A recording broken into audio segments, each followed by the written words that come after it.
Welcome back to the podcast, the Sweat Elite podcast, Training Talk. Luke and Matt. How far are we out from Osaka Marathon now, Luke? Yesterday was Monday, would be 3 weeks yesterday, is that Yeah. right? Yep. Wow, that's crazy. So less than 3 weeks, technically. Yeah. How you feeling for it? Oh man, I feel really, really good. Feel really ready. Um, yeah, I'm just excited for it now. And I'm sure obviously we're going to talk about what we have coming up in terms of the the forced kind of Mm. injury down week and whatever. And I feel in a really good place about that, about taking this time off that we're about to do. And I think it's yeah, because of the spot that I'm in with the fitness and what have you. So I feel like this episode is going to be really interesting to people, and I would love for anyone to forward through any similar strategy to what Luke and I are about to do this week. So, for context, many of you listening would know that we've been training for the Osaka Marathon for quite some time now. Luke specifically for several months. It's been on my plan for several months.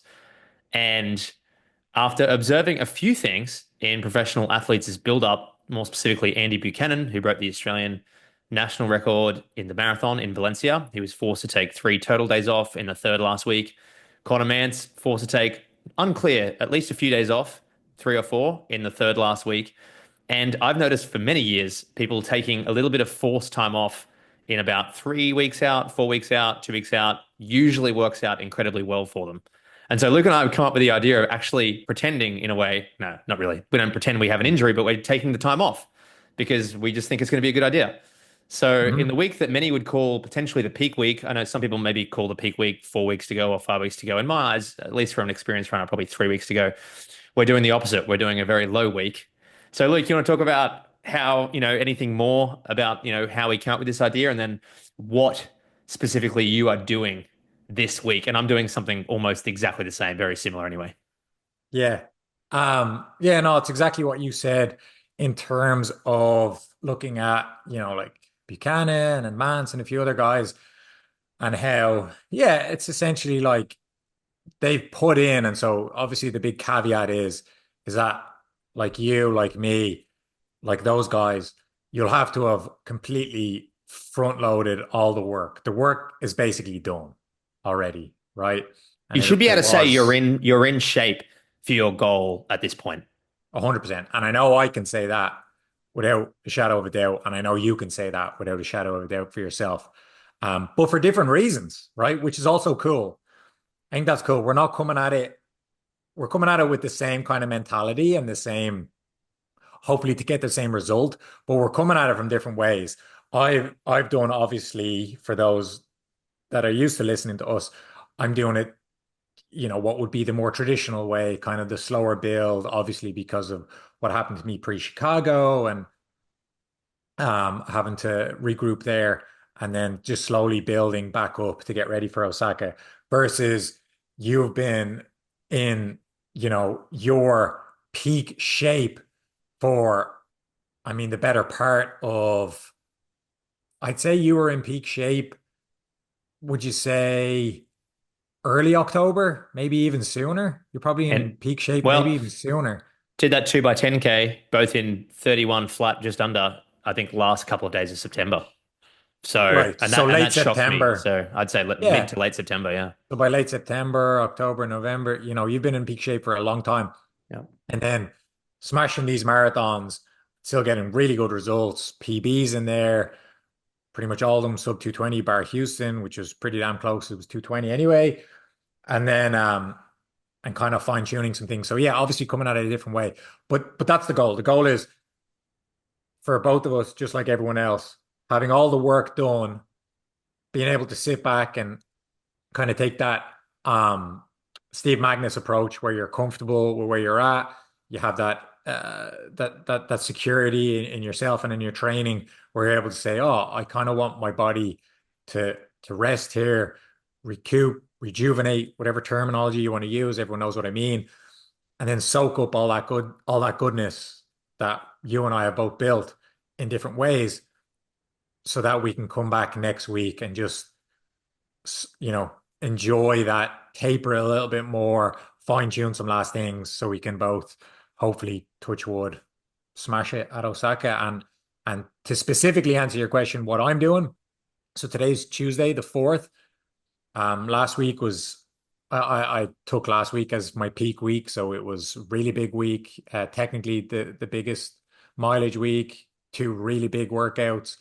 Um, Tell us a bit more about that long run the other day, because I think that really made you before that long run on Saturday, you were like, "Yeah, I'm going to do the rest week. I'm ready for it." yeah, And I feel like when you did that, you were like, "I'm really ready for the rest week now. I'm very yeah, confident." Yeah, 100%. Yeah, I did a long run that we'll talk about on the shareholders feed in the second you half. can give a brief overview here if you like. Yeah, no, of course. But Yeah, it was essentially it was this was actually from Nell Rojas's plan, her Boston plans.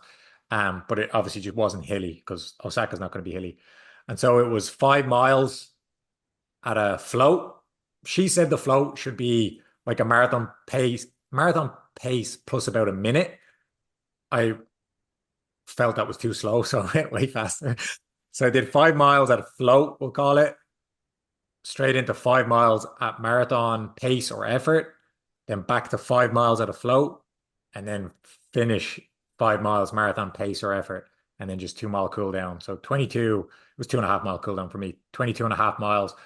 And yeah, my floats were like close to 6 minute miles for the first one, and then sub 6 minute miles for the second one. that's And then the 343 per kilometer for the first one, and about 339, 340 for the second one. Yeah. And then the ons, the marathon feel. I didn't put pace. I put feel in there because I just felt so good. And I know it's a weird thing to say that your marathon feel shakes out to be probably faster than what your marathon pace is.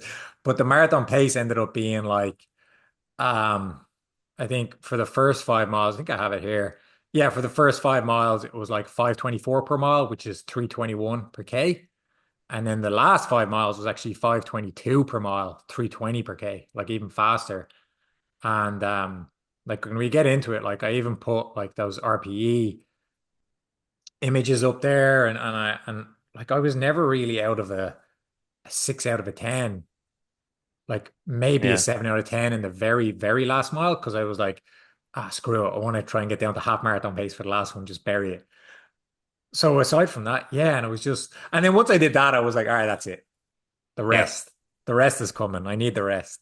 I'm in a good place here, physically and mentally. So those two faster efforts were at about 220 to 221 marathon pace, or 320, 321 per kilometer. And I was about to interrupt you, but you were on a roll. But you said the effort was faster than the marathon pace. But where'd the marathon pace time come from? That's just your goal, right? Um, yeah, marathon pace for me would be like the goal of sub 225, which would be somewhere around like 530, 531 per mile. And these were all like way faster than that. But they felt like I know what marathon pace should feel like. And they just felt like I was running at the beginning of a marathon. And I was like, and for the first 5 miles, I was even a bit worried because I was seeing like, 524s, 523s. And I was like, oh man, this is getting fast, but I felt grand, you know what I mean? So I So was like, you didn't let that worry, because I'm going to go somewhere with this. I was in Arizona over the weekend. I I spoke know to where you're James, who going. Yeah. yeah, Yeah. yeah. And you didn't let that worry you. Talk more about that worry, because this is a common thing for people. They'll come Yeah. up with a marathon goal pace, and then the effort might confuse them. They might run a bit faster, and then yeah. So talk about it. Yeah. I know exactly what you're saying. Yeah, essentially for a split second I had in my mind like, is this too fast? Like, am I, what are all the expressions? Am I burning too many matches? Am I, doing it, whatever terminology you want to use, everyone knows what I'm talking about. Mm. But then I was like, what are you talking about? Like, don't be stupid. Like, you're pretty in tune with your body. And these are all internal because I was on my own. Mark was with me for like the first 4 miles of the flow, and that was it. I was on my own for the rest of it. And then I was like, yeah, don't be stupid. Like, just listen to your body. Does this feel like marathon effort? Like, how many marathons have you run? You know what it feels like. Like, yeah, it does. So just relax. And if you have to slow down the floats, then slow down the floats and then when I got into the floats, the watch was in like the 540s, 550s, and I was like, I guess I don't need to slow down the floats because I feel this actually feels like a 3 out of 10 or a 4 out of 10. This feels so much easier. And then once I got into the floats, then I was like, oh man, like this is a piece of piss. Like this is just so easy. And so when I got into the last 5 miles, I was like, yeah, just same again. Just go with that effort. And the effort shook out to even faster than the first set. And yeah, it was just, of course, everyone will have in their mind, and it's not a bad thing to have in your mind, like, oh, hey, be careful here, this is too fast or whatever. But if you're listening to your body and you do know the signals and you're in tune with those signals and you don't ignore them, then yeah, I don't see why you would just throw like the 530s out the window like I did and just be like, oh, today your marathon pace is 523 or 524 per mile. Mhm. So you be Yep. grand. Yes, this whole topic has always interested me, and I know for sure our greatest, both our probably our combined favorite influencer, Steve Magnus, is pretty big on this too. And and I've spoken about this on podcasts before, so if you've heard this before, I apologize. But I've seen many examples of not only in myself but in other athletes, predominantly elite athletes that I do not uh, coach in any way, but I've just heard the stories of athletes aiming for a certain time in a race, and they'll try a bunch of times and they won't get it, and they'll get thrown into a race where the time doesn't matter anymore. It's just a race that they have to try and win, and then they win or they come second or third, and they've run way faster than their previous times because pace Yeah. doesn't matter to them anymore. And it then makes you wonder, like, wow, how psychological is this really? And this boils down to a conversation that I had. He's going to be listening, James Chavez, our guy from Strava. I went on a run with him on the weekend at the Globe Runners trip in Arizona on Sunday, and we were talking about you. And I said, "What do you think Luke's going to run in Osaka?" And James goes, "Man, that guy is in serious shape." He goes, "I think he's going to run." He goes, "I think he can probably run 219, but I think he's probably going to land somewhere between 219 and 221." And he said something that was interesting, which he didn't really expand upon, but he goes, I want you to respond to it. He said, "I just don't know if Luke believes deep down he can actually run that fast, but it's pretty clear that he can." And so he almost wondered if, like, you are somehow maybe in races, not scared to go faster, but just maybe like, I don't know, he didn't really expand, but he sort of was hinting at the fact that, like, training is indicating, 67 high, 68 low, maybe 219 to 221. And he was sort of really put emphasis on the fact that, like, you deep down have to not be scared to run that time. Now, I don't know if you're actually scared to run that time or not, but what would you say to that? Um, yeah. I mean, no, I think I get the point. Um, I definitely I get the point because I think you were kind of making a similar point to me about the half marathon, Mm, right? It was like, oh, you ran like 70 low when, indicators to you were like 68 or maybe even 67 at times. And I get that. And I think it's true for the half. But I also think it's not so true as well, based upon what we talked about, because it was like as soon as I went under 518 per mile pace, I was like, oof, I don't know.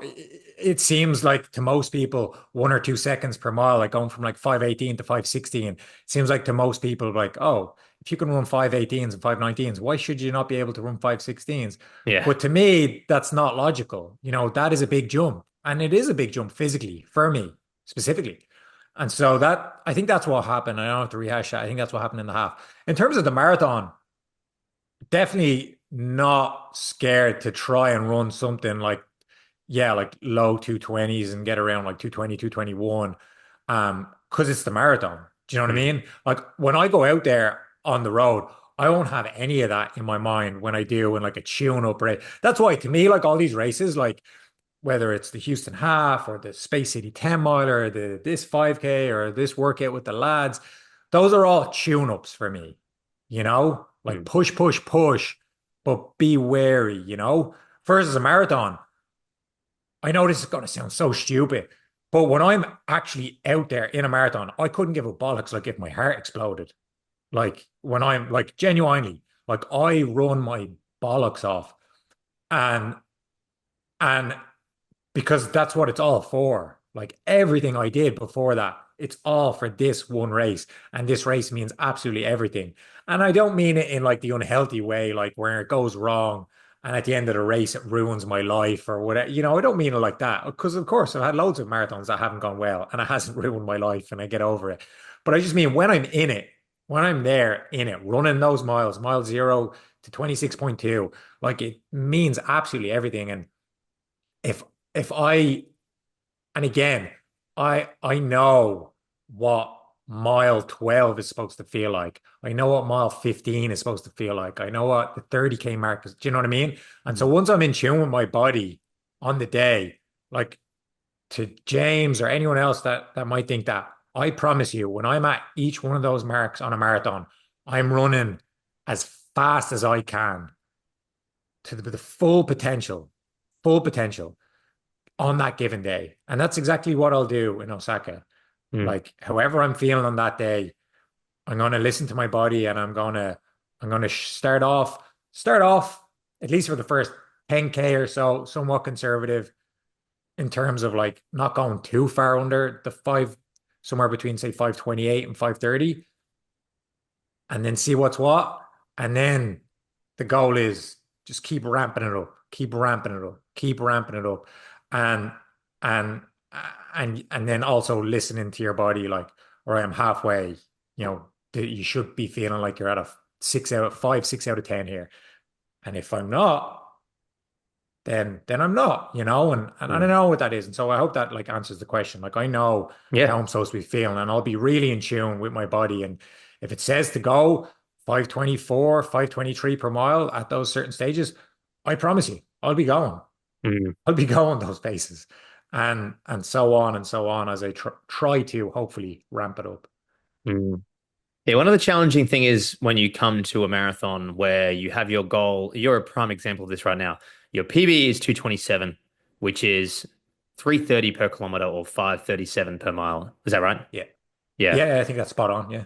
Your goal that you'd be very happy with is 224 realistically. Or if you run any personal best, I know you well enough to know that you'll be pretty content with it. But your kind of goal is sub 225, 223 to 224. Now that is 325 per kilometer or 531, 530 per mile. But your marathon efforts in training are more like 321 per kilometer, which would be a 221 marathon. And the sort of the same thing happened to me leading into Chicago. A few of my marathon effort workouts were quite a lot faster than 219. They were more like 216, 217.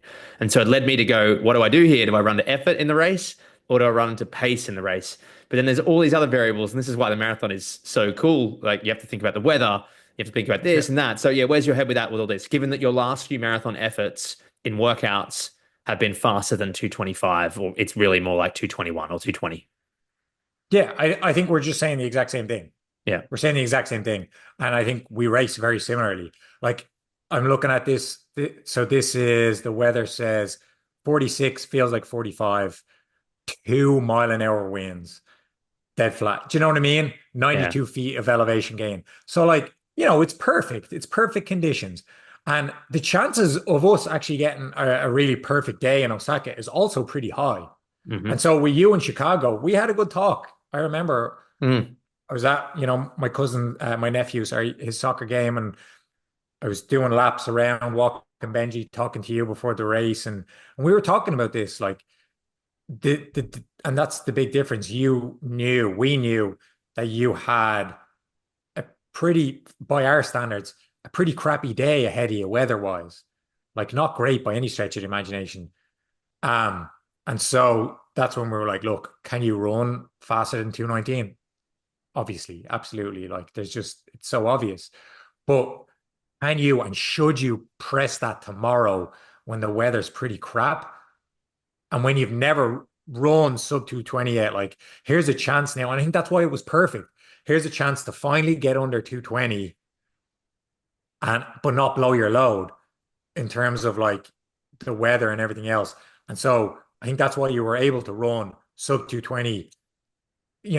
it's not easy. It's never easy. I don't want to say quite easily, but Not at 100%. quite quite easily. Do you know what I Yeah. mean? Yeah. Like because you are actually in 217, 216 shape, but running in crappy. Do you know what I mean? Yeah. And so that's why I have so much confidence here now because my goal, a bit different to yours, but same kind of idea. It's sub 225, but I think honestly, I know I'm in 222, 221 shape. So I show up here, weather's good, everything else. But if weather's not good, then I'm still okay. I'm still in a good place Mm. physically and mentally. And so that I think, give yourself some of that wiggle room and I think that's why it helps a lot. To go back to our last, I think, yeah, it was our last one we were talking about Steve Magnus, where, sometimes don't be so worried about exact times. And that's why I wasn't. I can't remember a single workout this block where I was specifically trying to hit 5:30, 5:31. I don't think I did it one time because I just wasn't arsed, being Mm. so minute with those details. Because like, oh God, this one was a 5:32, and then you start unraveling, versus you have a workout like this, and you're like, oh, 5:30 should be a piece of piss because 5:24 is 5:23 that was a piece of piss. And Mm. so yeah, I hope that makes sense. I think Yeah. we were kind of coming at it the same way again, honestly. Yep. So back to the thing we were first talking about, the this week. Let's go into more detail there. So what have you done since that long run on Saturday? And then I'll talk about what I've done and what I'm about to do. And what's your plan this week, having the rest and then getting back into training and even touching on things like diet is interesting because Yeah. if you're not training and you're eating the same amount, it's only 3 days. So there's only so much weight you can gain. But yeah, how are you seeing all these things? Yeah, 100%. So what have I been doing since this workout? I've been getting sick. Mm. Unfortunately, I think I'm feeling a lot better today. But yeah, the next day, Sunday, like I went out for a run and I was like, oh, I feel a bit weird. I was like, is that because the long run yesterday? Or, I couldn't figure it out. And then as the day progressed, it clicks and you're like, oh, you're sick. And so Sunday and yesterday and even kind of this morning was a bit crappy, but I think I'm getting over it. And look, if there's ever going to be a time to get sick, it's now when you and I are forcing this time off. So yeah, I'm going to look after myself, loads of sleep, as much as possible, with work and everything like that. Go to bed early, um, try to have no alarms. So yeah, loads of sleep, loads of hydration. I'm gonna stick to, so today's Tuesday. I still did a workout this morning and it was really hot. So I still need to be good about I saw that. Summer yeah. is back. Oh man, it was insane. So I need to be careful keeping the fuel good post workout. But then yeah, starting tonight, back into the intermittent fasting. So I'll probably have my last meal at like 5:36. I won't eat again until about 10:30, 11 tomorrow morning. And yeah, just lots of hydrating well. But in terms of the food, low carbs, the usual like fruit, yogurt, nuts, proteins like lots of salmon, lots of steak, chicken, lots of veggies, um, trying to stay away from processed food. Will you eat less Uh, though, or just the same amount? I already eat pretty minimal as it You do. is. You eat very little I food. know I do eat very little food, and it's Reem not was even worried intentional. about you. Reem was worried about you. She's like, does Luke eat enough? I know a lot of people do say that, and I'm like, oh shit, like I'm worried that they think that I'm never doing. It's not intentional. It's just Yeah. I've always been that way. I just can't eat a lot. And with People that, it's always say to interesting me, though. Yeah, and I've never heard you either say, and I've been looking at your training closely for several years, or pretty much daily, and I've never seen you have a workout where you're like, I didn't have enough carbs either. Like you never have "Oh that no, problem. The never, problem's always never." like heat or something, or oh, you don't really ever have problems. But yeah, it's weird. Like usually people that don't eat a lot, they often have workouts that are bad because they weren't properly fueled, but you never have that either. So it's interesting. No. And before the workouts as well, like I force feed myself. Like I eat meals where I'm like, Well, that's why you're it's like, doing well. Yeah. yeah, I'm just like, oh, I don't want to, I like more carbs for fuck, you know. And I do, I am good about that. But it's like, um, yeah, it's like, um, so yeah, to get back to that point, I'm sorry. I don't eat a lot as is, so I'll be grand with that, you know, small portions, all that good stuff. Um, But yeah, it'll just be staying away from processed foods, staying away from anything crappy, not eating late at night, not eating in the mornings. Um, but then also at the same time, I don't envision it happening. But if it happens, like if I wake up some morning, whatever the reason, and I'm like famished, I'm going to eat, of course. Yeah. Just Yeah. listening to the body, absolutely, 100%, which I have been doing, which I've been good about. Um, and that's pretty much it. Just walking Mm. Benji, no gym, uh, no light runs, no yoga, like No keeping just fitness with ellipticals. No. none of Three that days shite. totally off. So you're Yeah. taking Wednesday, Thursday, Friday off. Now back on Maybe Saturday. maybe Saturday off as well. Join me, yeah. Because we're going, Mark really wants to go to Belleville, but he has to go on Sunday, um, per his own like restrictions, like you know, he has like 4 kids, all that good stuff. And Yeah, so I was like, yeah, I'll go out on Sunday. So yeah, I'll probably take Saturday off too. I like it. What about you? Um, yeah, so I've started today. 4 days off is my plan. 100 hours. Well, not exactly, but yeah, that's 96 hours. So yeah, I trained for the last time. The last time. I trained yesterday morning in Arizona. I did a workout, which we'll talk about in detail over on the other podcast afterwards. And it was 6 by a K at threshold and then 4 500s. It was originally meant to be a little bit longer than that, but I was very tired from the Arizona Globe running experience. It was the last day, and I'd reduced it a little bit. And in retrospect, I think I did it exactly right. So that was the last workout and last run I've done. That was a little over 24 hours ago. And I'm taking Tuesday, Wednesday, Thursday, Friday off. I've decided I've locked it in 4 days, totally off. So you're doing the same thing, but just one day forward. You're taking Wednesday, Thursday, Friday, and then maybe Saturday off, depending how you feel. And I don't think it's a bad idea to even decide on Saturday, like on Saturday morning for you to whether you just go with the gut feeling, whether you take another day off or not. But I'm going to take four. The only thing I'm doing in that period of time is gym this morning. And the only reason why I did gym this morning was because it was very difficult for me to get to a gym last week when I was in Arizona. And so I actually didn't do any gym. I did one gym session, I think, on Wednesday at a Planet Fitness, which didn't even have all the equipment that I needed. So I'm a bit behind on the gym. So I did a gym session this morning, and I even said to you, like, so my rest kind of starts now. So yeah, I'm excited for it. I'm very confident in this. You know, like you said in the first 3 or 4 minutes of this episode, we both feel like we are in goal shape, what goals we have right now. So why chase fitness at this point? Let's try something new. I've always wanted to try this, and yeah, it feels like we're kind of holding holding each other's hands through this, being like, everything will be Yeah. fine, everything will Yeah, be yeah, fine. yeah. But a lot of people I think you speak to, they all agree that this would probably work, but very few people actually do it. They don't take forced 3 or 4 days off when they're within 30 days of a marathon or even within 90 days of a marathon. And I think a lot of people, honestly, I think a lot of people subconsciously don't do it for a really weird reason. And I'll tell you what I think it is, and I know for sure you'll agree. I think a lot of the time people don't do it because they don't want their Strava graph to look uneven. I honestly feel like that's one of the biggest reasons. They really Yeah. want to have a dead flat line as a Strava graph. Yeah. And look at Conor Manson's Strava graph leading into Houston half. It looks like the Patagonia logo. That's a joke from Yeah. Heaps Good Runners. Right. Look at Andy Buchanan's Strava log leading into Valencia when he ran 2:06. It's all over the place in the last 6, 7 weeks. So I really don't think this matters as much as most people think.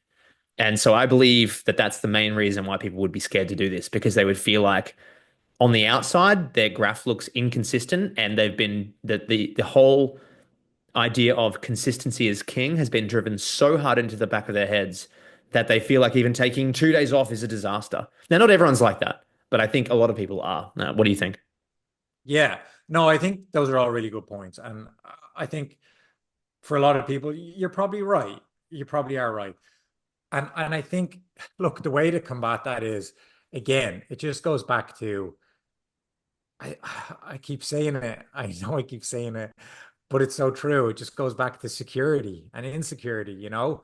Like Conor Mance knew, like if we were to get inside his head, it would be so clear. Like he knew, he was like, man, I'm in American record shape. Like I know I'm in American record shape. And honestly, I'm probably even faster than that. Like with all due respect to Ryan Hall and whomever, like I'm way faster than that. I'm probably sub 59 shape, is what he probably thought, right? And so a few days off here, a few days off there, little Patagonia logo graph, like couldn't give a bollocks. If at the end of it, at the end of this graph is an American record, which he was so, I'm sure he was so confident in himself, so confident in. And if you have that confidence, you know, just replace American record with your goal, you know, whatever your goal is, BQ, sub 240, sub 220, whatever your goal is. If you're so confident in it and you have, and look, you know, you said something there. Consistency is king. Yeah. Like it really is. But you can take that too far. Yeah, right. And that's my point. That's what I'm trying to say.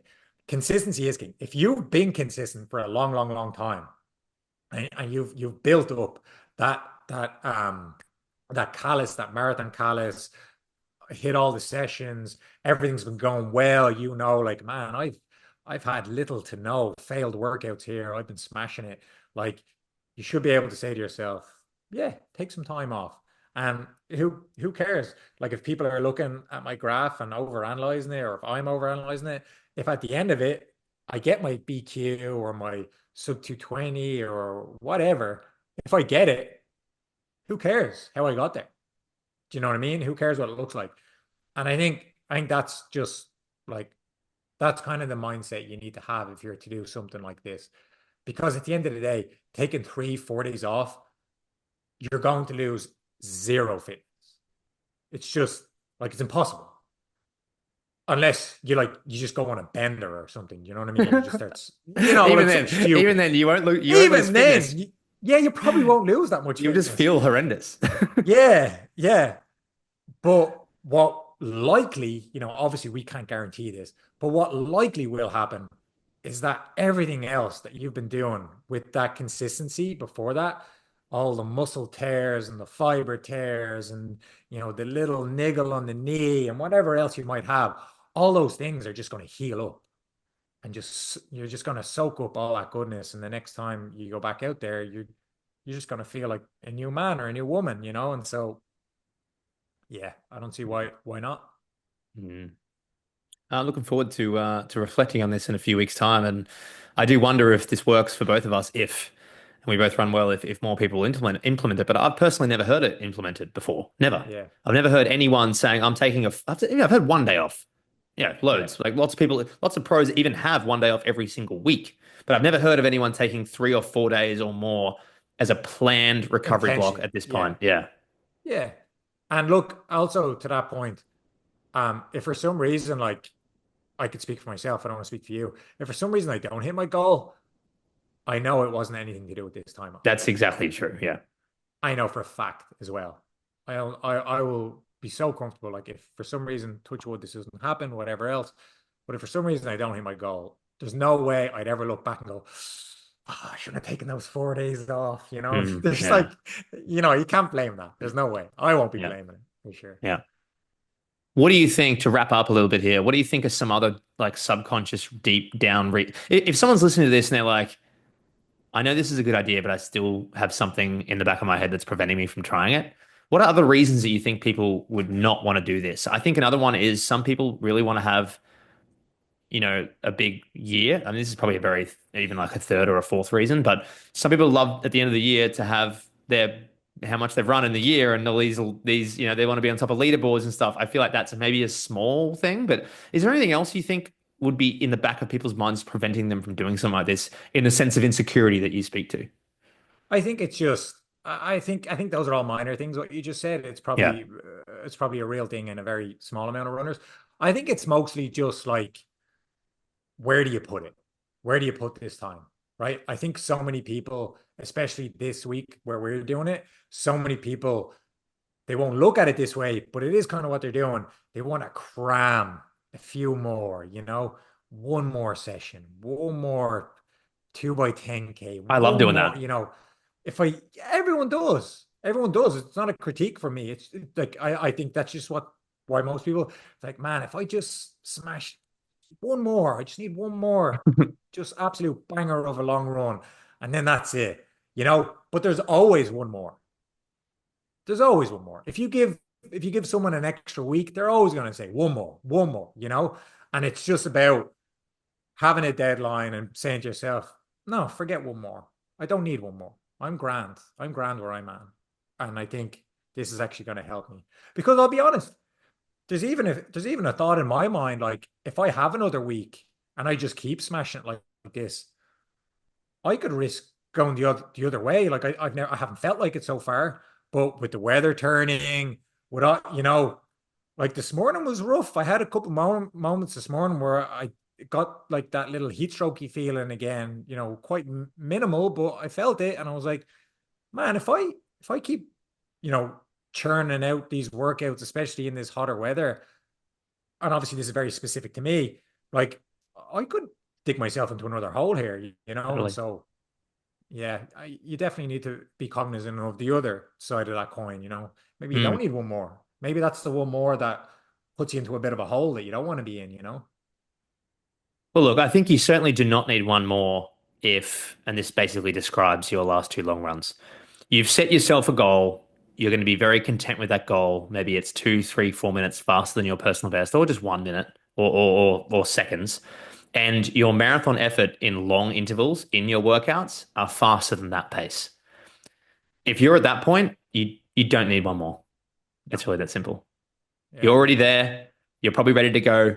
Now it's about playing the right tactics to turn up to the line, feeling as good as you possibly can. Because I have seen, and this has happened to me at least 3 times in the last 3 years. I've been in probably PB shape with 4 weeks to go, and then the sort of those two next weeks, I've probably just overdone it a little bit too much. I've done a long run 4 weeks out, happened Berlin Marathon 2022 and Berlin Marathon 2023, month out, and now a long run. I'm like, oh well, I'm in PB shape, and then run 224 because I overcooked it a bit. Yeah, So that's my point. Yeah, my point. Sorry, that's my point. I think you articulated it a lot better than I just did. My point is exactly that. Meaning, you know, this one more, like I'm not saying that extra one more will cook you the way I was cooked before Chicago, where it's like you've had a heat stroke, you need to go to the doctor. What I mean is more what you're saying. You just overcook it, and like what did we say last week? It's better to be 1% undercooked than overcooked, and that's all it takes, 1%. And you still think, you show up, you get on your flight to wherever it is, and you're like, man, feel great. This is awesome. You go on a few shakeouts in whatever city you're in. You're like, yep, yep.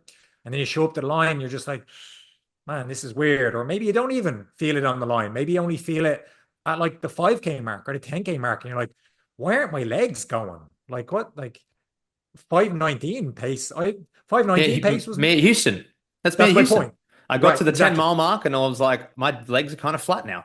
Yeah. Yeah. And you're like, why? And then of course you had that moment. You're like, I think I overcooked it a bit between CIM and Houston. And that's what I mean. It's like it's hard. It's really hard for us non-pros with all, we don't have these elite coaches and elite staff and people to, rub our muscles better every 10 minutes and whatever else. For, weekend warriors like us and everyone listening, it's hard to know where that line is. Um, and so yeah, that's my point, is that you just always want to be just a step behind it instead of a step over it. Yeah. Perfect way to round up the first half of this conversation. If you want to keep listening to us talk about training, we dive into our training weeks over on the other podcast. You can join us by heading to sweatelite.co/shareholders. Many people over there listening to the podcast and also joining us on the Discord channel. So if you sign up, it's $10 a month, $99 a year. You can join the Discord channel where we chat about all things training and racing and everything relating to running, nutrition, travel, good races, etc., etc. So we'd love to see you over there if you're not already, and thanks to everyone that already is. But yeah, we will check in with you next week. We would have just done the week of recovery, you could call it. 4 days easy. Our Strava graphs will be much lower than usual, but that's okay. But yeah, thanks everyone for listening in. We'll speak to you all next week.